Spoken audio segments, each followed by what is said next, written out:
வணக்கம். இன்னைக்கு கிளாஸில் நம்ம பார்க்க போகிற செக்ஷன் பார்த்தீங்கன்னா MA 4151 பேப்பர். இப்போ எக்ஸாம் ப்ரிப்பேர் பண்ணுறவங்க யூனிட் 5க்கு எந்தெந்த டாப்பிக்லாம் இம்பார்ட்டன்ஸ் கொடுக்கணுங்கிறத நம்ம ரிவைஸ் பண்ணலாம்.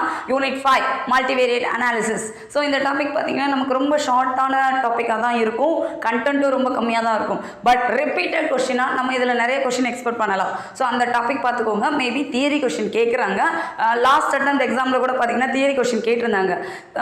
ஒருவேளை தியரி கொஸ்டின் கேட்குறாங்கன்னா நீங்கள் எப்படி ப்ராப்ளம் ஒர்க் அவுட் பண்ணுறீங்களோ, ப்ராப்ளம் ஒர்க் அவுட் பண்ணும்போது ஏதாவது ஃபார்முலாஸ், ஏதாவது டெரிவேட்டிவ்ஸ், என்னென்ன ப்ராசஸ்லாம் ஒர்க் அவுட் பண்ணுறீங்க. ஃபார் எக்ஸாம்பிள் மீன் வேல்யூ பார்க்குறீங்கன்னா to find mean value, variance value பார்க்குறீங்கன்னா ஏதாவது கண்டிஷன் இருக்கா, அதையெல்லாம் எழுதுங்க. கண்டிப்பாக உங்களுக்கு ஸ்டெப்ஸ் மார்க் அலாட் பண்ணுவாங்க. நம்ம எதுவுமே எழுதாமல் இருந்தால் தான் மார்க் போடுறதுக்கு இடம் இல்லாமல் இருக்கும். ஸோ தியரி கேட்கல அப்படின்னா விட்டுறலாம். ஒருவேளை தியரி கேட்டாங்கன்னாலும் அந்த கண்டென்ட் ரெலவெண்ட்டாக எழுதுறதுக்கு ப்ரிப்பேர்டாக இருக்கணும். அண்ட் நம்மளுடைய ஃபர்ஸ்ட் டாபிக் பார்த்தீங்கன்னா கோவேரியன்ஸ் மேட்ரிக்ஸ்.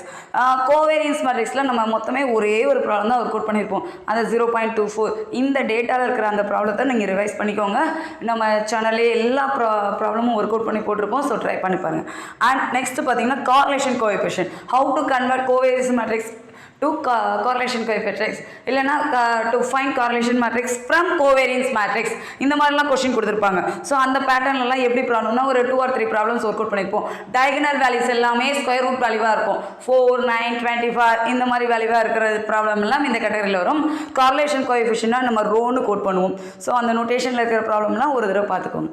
அடுத்ததாக பார்க்க வேண்டியது principal component 2x2 matrix, 3x3 matrix. It is a very important topic. கண்டிப்பாக இந்த மாடலில் கொஸ்டின் கேட்கலாம். ஆல்ரெடி போஸ்ட் பண்ணியிருக்கோம், இருந்தாலும் இதில் ஷார்ட்கட்டாக நம்ம ரெண்டு வீடியோ இப்போ போஸ்ட் பண்ணியிருக்கோம். ஸோ அதை கொஞ்சம் பார்த்துக்கோங்க, உங்களுக்கு யூஸ்ஃபுல்லாக இருக்கும்னு நினைக்கிறேன். அடுத்து லாஸ்ட்டாக ஒரு question, check independent or not. இந்த கொஸ்டின் ஃப்ரீக்வெண்ட்டாக கேட்குறாங்க.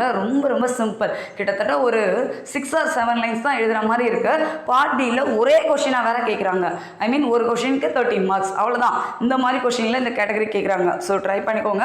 And last mean and covariance value. So mean covariance வேல்யூலாம் எப்படி ப்ரிப்பேர் பண்ணுறது, வேரியன்ஸ் ஆஃப் எக்ஸ்னா சிக்மா எக்ஸில் எப்படி கோட் பண்ணுறதுங்கிறதுலாம் ஒரு 2 or 3 வீடியோஸ் போட்டிருப்போம். நீங்கள் ஒரு வீடியோ பாருங்கள் போதும். ஸோ இந்த டைம் நமக்கு வித்தின் 2 days தான் இருக்குது. ஸோ இந்த டைமில் நீங்கள் ரொம்ப எஃபெக்ட் எடுக்க வேண்டாம்.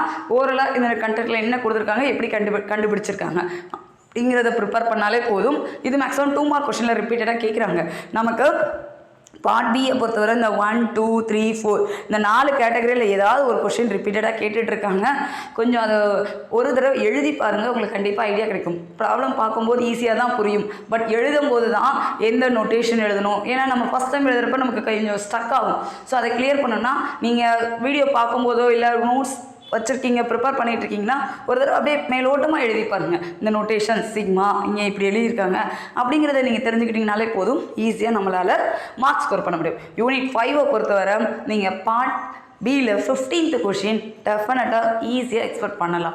பார்ட் சியில் சில சமயம் கொஷின் கொடுத்தாங்கன்னா எழுதிக்கலாம். ஆனால் பார்ட் பி பொறுத்தவரை நம்ம 13 மார்க் ஈஸியாக ஸ்கோர் பண்ணுறதுக்கு இந்த யூனிட் நமக்கு ஹெல்ப் பண்ணும், கண்டிப்பாக ஹெல்ப் பண்ணும். ட்ரை பண்ணுங்கள். உங்களுக்கு ஏதாவது டவுட் இருந்ததுன்னா கணிதப்படை@gmail.com மெயில் ஐடிக்கு ஷேர் பண்ணுங்கள். தேங்க்யூ.